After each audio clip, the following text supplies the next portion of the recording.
Il sindaco di Trieste Roberto Di Piazza si candida, quindi dopo sarà come il Gentilini, consigliere, a sostegno di quello che sarà il sindaco?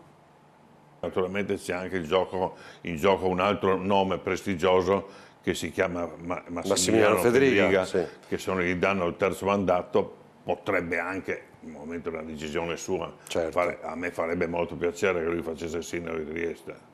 Un nome che ciclicamente riaffiora, quello del presidente della regione Massimiliano Fedriga, per occupare lo scranno di sindaco a Trieste. Lontana l'ipotesi del terzo mandato, anche se con una legge a livello nazionale potrebbe tornare una strada percorribile, il sindaco di Piazza, intervistato da Ferdinando Varino nel corso della puntata di Ring, ha dato il proprio endorsement sull'ipotesi di una futura candidatura dell'attuale governatore del Friuli Venezia Giulia a sindaco della città della Bora.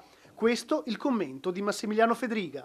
Ringrazio il sindaco per la stima che è reciproca, abbiamo lavorato molto bene in questi anni insieme, penso che abbia dimostrato di essere un ottimo amministratore di questa città, non a caso è stato il sindaco che ha fatto più mandati. Grazie. Non risponde. Ringrazio per la stima.